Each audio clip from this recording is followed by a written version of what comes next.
Medicine அப்படிங்கிறத ப்ராப்பரான டோஸில் எடுக்கும் போது மட்டும்தான் அது ப்ராப்பராக வேலை செய்யும். நம்மள பல பேருக்கு ஒரு தவறான பழக்கம் இருக்குது. காய்ச்சல் வந்த உடனே பழைய மருந்து சீட்டை வச்சு மருந்து வாங்குறது, அல்லது பெரியவங்க சாப்பிடக்கூடிய மாத்திரையை பாதியாக உடைச்சு குழந்தைங்களுக்கு கொடுக்கறது. இது ரொம்ப ஆபத்தானது.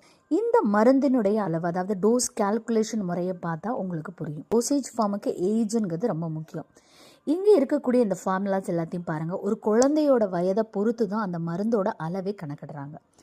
2 வயது குழந்தைக்கு கொடுக்கக்கூடிய அளவும் 10 வயதுக்கு குழந்தைக்கு கொடுக்கக்கூடிய அளவுமே மாறுபடும்.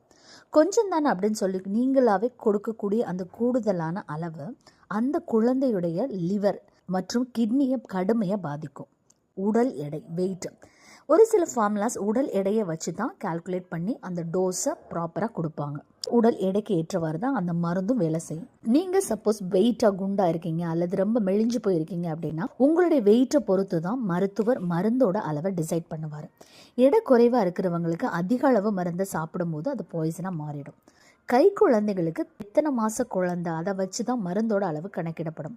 மருந்து என்பது சரியான அளவில் எடுத்துக்கிற மட்டும்தான் நோயை தீர்க்கும். ஆனால் அளவு மாறினா அதுவே நம்மளுடைய உயிருக்கு ஆபத்தாக இருக்கும். அதனால செல்ஃப் மெடிக்கேஷன் வேணாம். மருத்துவருடைய ஆலோசனை இல்லாமல் நீங்களாவே மருந்துகளை எடுக்காதீங்க. இல்லை உங்கள் ஃபார்மசிஸ்ட்டை கேட்டு சரியான அளவு எப்படி எடுக்கணும்னு கேட்டு நீங்கள் அது பிரகாரம் மெடிசனை எடுத்துக்கோங்க. இந்த வீடியோ பிடிச்சிருந்தா உங்கள் ஃபேமிலி அண்ட் ஃப்ரெண்ட்ஸ்க்கு ஷேர் பண்ணுங்கள். மறக்காமல் சப்ஸ்கிரைப் பண்ணிவிடுங்க. தேங்க்ஸ் ஃபார் வாட்சிங். மெடிசன் அப்படிங்கிறத ப்ராப்பரான டோஸில் எடுக்கும் போது மட்டும்தான் அது ப்ராப்பராக வேலை செய்யும். நம்மள பல பேருக்கு ஒரு தவறான பழக்கம் இருக்குது. காய்ச்சல் வந்த உடனே பழைய மருந்து சீட்டை வச்சு மருந்து வாங்குறது, அல்லது பெரியவங்க சாப்பிடக்கூடிய மாத்திரையை பாதியாக உடைச்சு குழந்தைங்களுக்கு கொடுக்கறது. இது ரொம்ப ஆபத்தானது. இந்த மருந்தினுடைய அளவு, அதாவது டோஸ் கால்குலேஷன் முறையை பார்த்தா உங்களுக்கு புரியும். டோசேஜ் ஃபார்முக்கு ஏஜ்ங்கிறது ரொம்ப முக்கியம். இங்கே இருக்கக்கூடிய இந்த ஃபார்முலாஸ் எல்லாத்தையும் பாருங்கள். ஒரு குழந்தையோட வயதை பொறுத்து தான் அந்த மருந்தோட அளவே கணக்கிடுறாங்க. 2 வயது குழந்தைக்கு கொடுக்கக்கூடிய அளவும் 10 வயதுக்கு குழந்தைக்கு கொடுக்கக்கூடிய அளவுமே மாறுபடும்.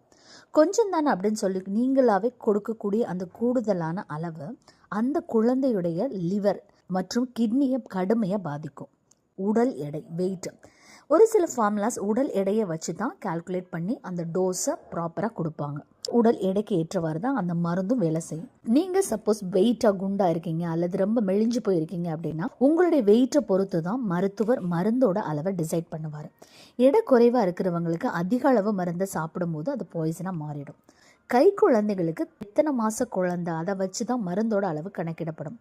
மருந்து என்பது சரியான அளவில் எடுத்துக்கிற மட்டும்தான் நோயை தீர்க்கும். ஆனால் அளவு மாறினா அதுவே நம்மளுடைய உயிருக்கு ஆபத்தாக இருக்கும். அதனால செல்ஃப் மெடிக்கேஷன் வேணாம். மருத்துவருடைய ஆலோசனை இல்லாமல் நீங்களாவே மருந்துகளை எடுக்காதீங்க. இல்லை உங்கள் ஃபார்மசிஸ்ட்டை கேட்டு சரியான அளவு எப்படி எடுக்கணும்னு கேட்டு நீங்கள் அது பிரகாரம்